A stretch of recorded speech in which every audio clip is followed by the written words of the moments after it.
کئی زمانے میں اگر کچھ لوگ جانتے بھی ہیں صحابہ کی سیرت کو تو وہ صرف صحابہ کے غزوات اور قتال کے اور جنگوں کے واقعات سے جانتے ہیں، اور ان کو بھی زمانے اس لیے بھلا دیا گیا ہے کہ اب قتال ہی نہیں ہے۔ حالانکہ اللہ کے راستے مال خرچ کرنے کا جو بنیادی امر ہے وہ اعلاء کلمۃ اللہ اور امت کو جہنم سے بچانے کے لیے انفاق ہے، اور خروج نفر بھی اسی مقصد کے لیے ہے کہ امت کفر اور جہالت سے نکلے۔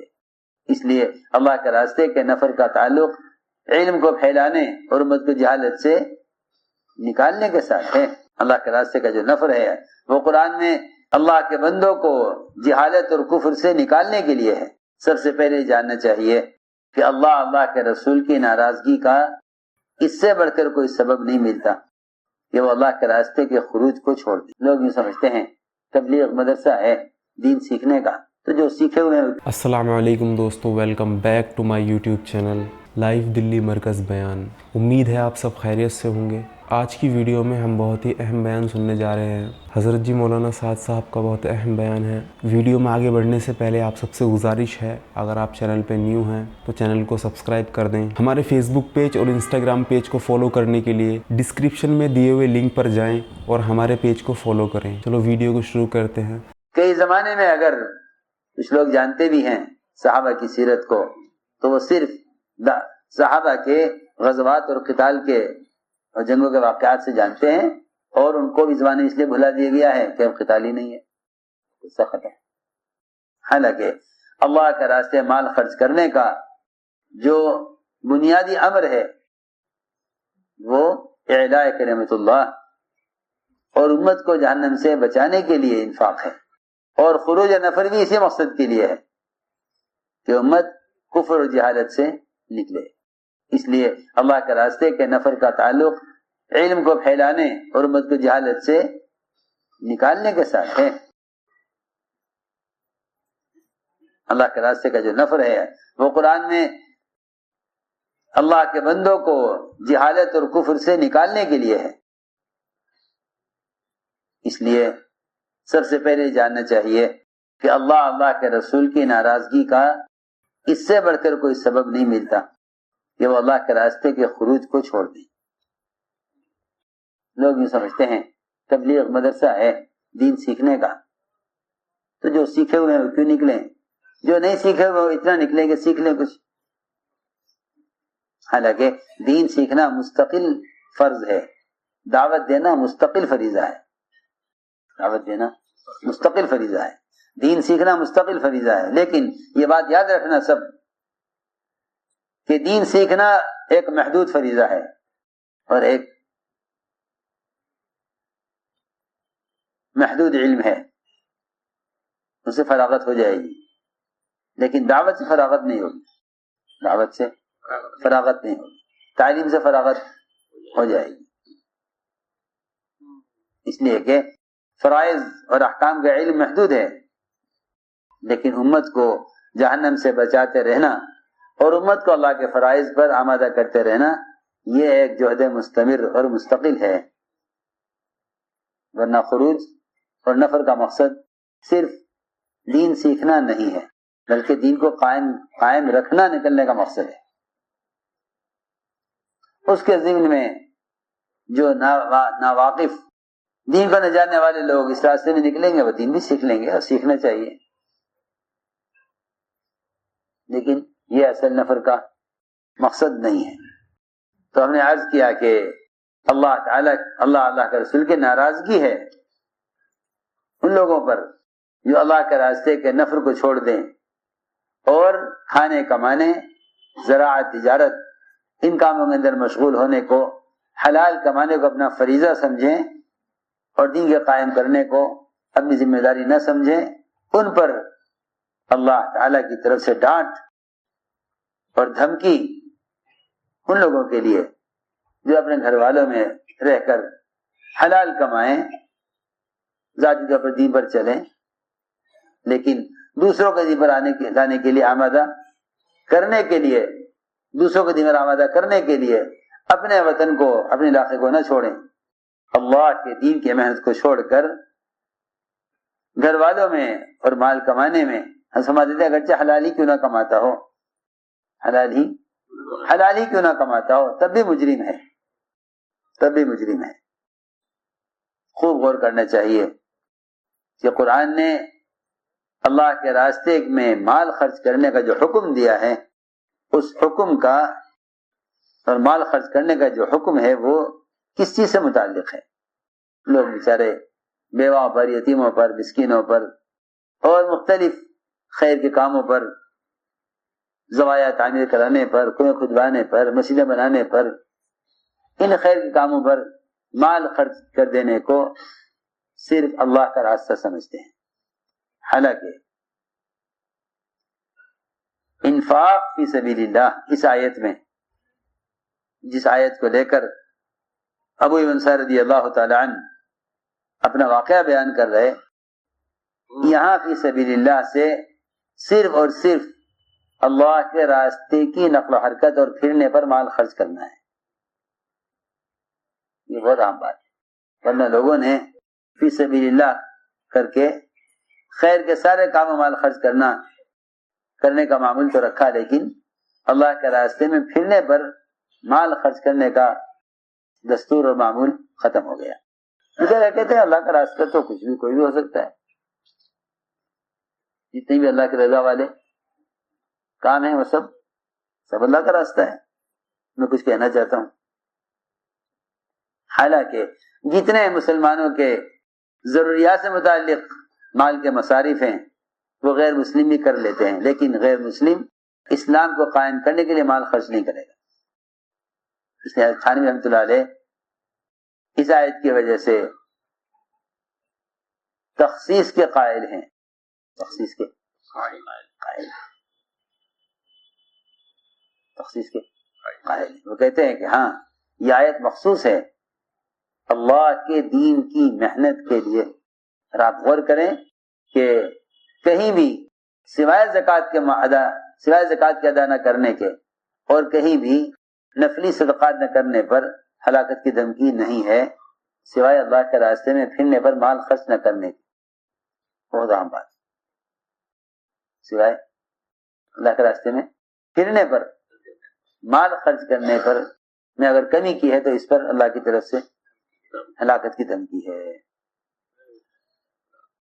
ورنہ تو آدمی زکوٰۃ دے رہا ہے لیکن نفلی صدقات نہیں کرتا تو اس کے لیے ہلاکت کی دھمکی نہیں ہے۔ البتہ زکوٰۃ نہ دینے والے کے لیے بے شک ہلاکت کی دھمکی ہے۔ اگر زکوٰۃ کے علاوہ مال خرچ نہ کرنے میں دھمکی ہے تو وہ اس پر ہے کہ تم اللہ کے راستے میں پھرنے پر مال خرچ نہ کرو، کیونکہ ارتداد کا کوئی روکنے کا کوئی ذریعہ نہیں سوائے خروج کے، اور امت تک دعوت کے پہنچانے کا کوئی راستہ نہیں سوائے خروج کے۔ اس لیے یہ بات جاننی چاہیے اچھی طرح کہ اس دعوت کو سمجھنے کے لیے صحابوں کا سمجھنا ضروری ہے۔ تو میں نے عرض کیا کہ وَأَنفِقُوا فِي سَبِيلِ اللَّهِ وَلَا تُلْقُوا بِأَيْدِيكُمْ إِلَى التَّهْلُكَةِ، اللہ کے راستے میں پھرنے پر مال خرچ کرنے میں کمی مت کرو، ورنہ تم اپنے ہاتھوں اپنے آپ کو ہلاکت میں ڈال لو گے۔ حضرت حیات الصحابہ کو مرتبی اس لیے کیا تھا، حضرت اس کتاب سے کام سمجھانا چاہتے تھے، اور کام کرنے والے اپنے تجربوں سے کام سمجھانا چاہتے ہیں، حضرت اس کتاب سے کام سمجھانا چاہتے ہیں۔ ایسا جذبہ نکلنے کا ہو، فرماتے تھے ارتداد کے زمانوں میں تمہیں اپنے بیوی بچوں اور کمائی کے نقشوں میں رہتے ہوئے اپنے آپ کو اللہ کے ہاں مجرم جب سمجھنے لگو تب سمجھنا تم کام کرنے والے بنے ہو، جس تمہیں اپنے کمائی کے نقشوں اور بار بچوں میں رہنا ارتداد کے زمانے میں اچھا لگنے لگے، ارتداد کے زمانے میں برا لگنے لگے، تو تب سمجھنا کہ تم کام کرنے والے ہو۔ اور اگر تمہیں یہاں رہنا اچھا لگتا ہے تو اپنے آپ کو مجرم یقین کیا کرو کہ امت یا ارتداد میں ہے اور ہم کھانے کمانے اور بھی بچوں کے پالنے میں مشغول ہیں۔ یہی سارے قصے کا خلاصہ ہے۔ اس لیے قرآن کی آیتوں کو سمجھنے کے لیے صحابہ کے واقعات کا سمجھنا بہت ضروری ہے، اس لیے کہ صحابہ کرام وہ قرآن کے اصل شان نزول کا سبب ہیں۔ ابو عمران کہتے ہیں کہ ہم قسطنطنیہ میں تھے اہل مصر پر عقبہ ابن عامر، اہل شام پر فضالہ ابن عبید۔ چنانچہ روم سے ایک بڑی صف نکلی رومیوں کی، ہم نے ان کے لیے اپنی صف بستہ ہوئے، تو ہم میں سے مسلمانوں میں سے ایک آدمی نے روم کی صف پر حملہ کیا، ان میں داخل ہو گیا۔ لوگ چیخے، لوگوں نے کہا رے سبحان اللہ، اس نے تو اپنے ہاتھوں اپنے آپ کو ہلاکت میں ڈال لیا۔ ابو انصاری رضی اللہ عنہ کھڑے ہوئے اور عرض کیا کہ اے لوگو، تم نے اس آیت کی تعویل، اس کی تفسیر غلط کی ہے، یہ اس آیت کی تفسیر نہیں ہے، یہ آیت تو ہمارے بارے میں نازل ہوئی، ہم انصار کے بارے میں، کیونکہ ہم انصار نے آپس میں بیٹھ کر مشورہ کیا، جب اللہ نے اسلام کو عزت دے دی اور اسلام کا مددگار کام کرنے والا عملہ خوب بڑھ گیا اور زیادہ ہو گیا، ہم نے آپس میں بیٹھ کر غور کیا اور ہم نے کہا آپس میں ایک دوسرے سے، حضور اکرم صلی اللہ علیہ وسلم سے چھپ کر ہم نے یہ مشورہ کیا کہ ہمارے مال وہ اللہ کے راستے میں خرچ ہو گئے اور ہمارے کمائی کے اسباب ان کو ہم نے اللہ کے راستے کی محنت کی وجہ سے چھوڑ دیا۔ اب کیونکہ اسلام پھیل چکا ہے، مسلمان زیادہ ہو گئے ہیں، اب جو ہمارے اسباب اور زمینیں ضائع ہو گئی ہیں، ہمیں چاہیے کچھ دن مدینے میں رہ کر ان کو ٹھیک کر لیں۔ ادھر ہم یہ مشورہ کر رہے تھے، ادھر اللہ رب العزت ہمارے اس ارادے کے انکار میں قرآن نازل کر رہے تھے۔ اللہ نے فرمایا وَأَنفِقُوا فِي سَبِيلِ اللَّهِ، اللہ کے راستے میں پھرنے پر، مال خرچ کرنے میں کمی مت کرو، اللہ کے راستے میں پھرنے پر مال خرچ کرنے میں کمی مت کرو، اگر ایسا کرو گے تو اپنے ہاتھوں اپنے آپ کو ہلاکت میں ڈال لو گے۔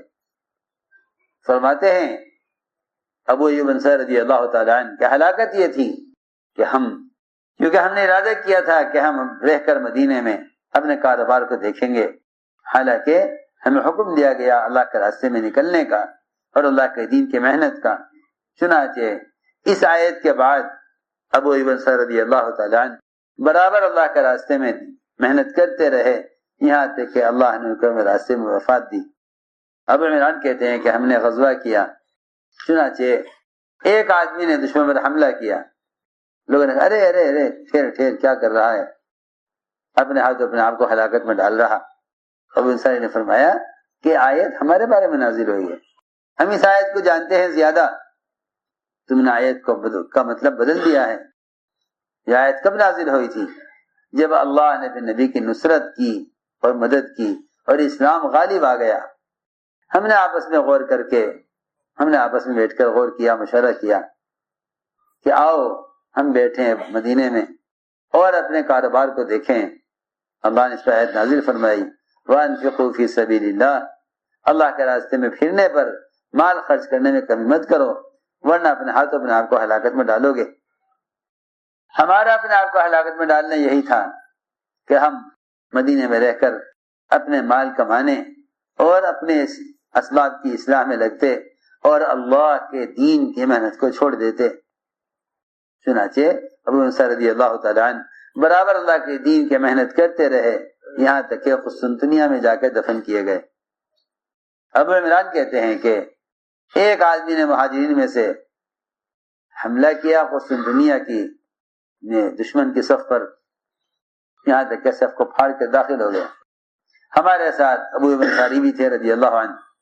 لوگوں نے کہا کہ اس نے اپنے ہاتھوں اپنے آپ کو ہلاکت میں ڈال لیا۔ فرمایا کہ ہم اس آیت کو تم سے زیادہ جانتے ہیں، ہم اس آیت کو تم سے زیادہ جانتے ہیں کہ آیت ہمارے بارے میں نازل ہوئی ہے۔ ہم نے حضور اکرم صلی اللہ علیہ وسلم کی صحبت میں وقت گزارا، ہم آپ کے ساتھ بہت جنگوں میں شریک ہوئے اور ہم نے آپ کی مدد کی۔ جب اسلام پھیل گیا اور اسلام غالب آ گیا تو ہم نے آپس میں، انصار نے آپس میں جمع ہو کر اس بات پر غور کیا، اور یہ ہمارا آپس میں بیٹھ کر سوچنا، اسلام اللہ کے رسول کی محبت کے ساتھ تھا۔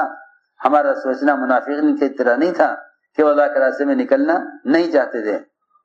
ہمارا آپس میں غور کرنا اللہ کے رسول کی محبت کے اللہ کی محبت کے ساتھ تھا. ہم نے آپس میں غور یہ کیا کہ اللہ نے ہمارا اکرام کیا ہے, ہمیں اللہ نے موقع دیا ہے اپنے نبی کی صحبت کا, اللہ نے ہمیں موقع دیا اور اللہ نے ہمیں اعزاز دیا اپنے نبی کی صحبت میں رہنے کا, اور ان کی نصرت کے لیے اللہ نے ہمیں استعمال کیا, یہاں تک کہ ان قربانیوں سے اسلام پھیل گیا اور مسلمان زیادہ ہو گئے. پھر ہم نے آپس میں بیٹھ کر غور کیا کہ ہم نے ہمیشہ اپنے جانوں پر, مالوں پر, اپنے گھر والوں پر, اپنی اولاد پر ہمیشہ دین کے تقاضوں کو ترجیح دی ہے, اور اب کوئی لڑائی ہونے والی بھی نہیں ہے. سنو, ان کا خیال یہ ہے کہ بھائی نکلنا محض قتال کے لیے ہوتا ہوگا. یہ خود کہہ رہے ہیں کہ اب کوئی لڑائی ہونے والی بھی نہیں ہے, اب کوئی لڑائی ہونے والی بھی نہیں ہے, ہتھیار رکھ دیے گئے ہیں سب. اب اگر ہم اپنے کاروبار گھروالوں میں رہ کر اپنے کاروبار کو درست کر لیں, اور کچھ یہ مدینے میں حج فرماتے تھے, ان کا مدینہ منورہ میں رہنا مقامی کام کے ساتھ تھا, مقامی کام کے ساتھ تھا. اتنا غصہ تو اللہ کو جب آیا جب مقامی کام کے ساتھ باہر کی نقل و حرکت کو چھوڑنے کا ارادہ کیا, وہ بھی ہمیشہ کے لیے نہیں, کچھ وقت کے لیے. تو ہمارے اس ارادے پر اللہ نے آیت نازل فرمائی, وَأَنفِقُوا فِي سَبِيلِ اللَّهِ وَلَا تُلْقُوا بِأَيْدِيكُمْ إِلَى التَّهْلُكَةِ, اللہ کے راستے میں مال خرچ کرنے میں کمی نہ کرو, ورنہ اپنے ہاتھوں اپنے آپ کو ہلاکت میں ڈالو گے. ہلاکت یہ تھی کہ ہم اپنے گھر والوں کے درمیان رہیں اور اپنے مال کمانے اور زمینوں کی اصلاح میں لگ جائیں اور اللہ کے دین کے محنت چھوڑ دیں. اللہ نے ڈانٹ اس پر دی ہے. میرے دوستو عزیزو, یہ خیال کرنا کہ بھئی اللہ کے راستے میں خرچ کے تو بہت سے مصارف ہیں, حالانکہ انہوں نے یہ ارادہ نہیں کیا تھا کہ ہم نعوذ باللہ زکوٰۃ نہ دیں, یہ ارادہ نہیں کیا تھا کہ ہم بیواؤں پر, یتیموں پر, مسکینوں پر مال خرچ نہ کریں. یہ ہے ہی نہیں روایت میں. اگر ہم یہ کہیں کہ سبیل اللہ سے سب سارے خیر کے مصارف مراد ہیں, تو ایسا ارادہ انہوں نے نہیں کیا تھا کہ ہم بیواؤں پر, یتیموں پر, پڑوسیوں پر, پریشان حال لوگوں پر مال خرچ نہیں کریں گے. ارادہ یہ کیا تھا کچھ دن مدینے میں رہیں گے, اس پر آیت نازل ہوئی وَأَنفِقُوا فِي سَبِيلِ اللَّهِ, کہ اللہ کے راستے میں پھرنے پر مال خرچ کرنے میں کمی مت کرو. ویڈیو کیسا لگا آپ کو اپنی رائے کمنٹ میں ضرور دیں. ویڈیو کو زیادہ سے زیادہ شیئر کریں, لائک کرنا نہ بھولیں. اگر چینل کو سبسکرائب نہیں کیا ہے تو چینل کو سبسکرائب کر دیں. لائک اور کمنٹ ضرور کریں. کیسا لگا آپ کو بیان.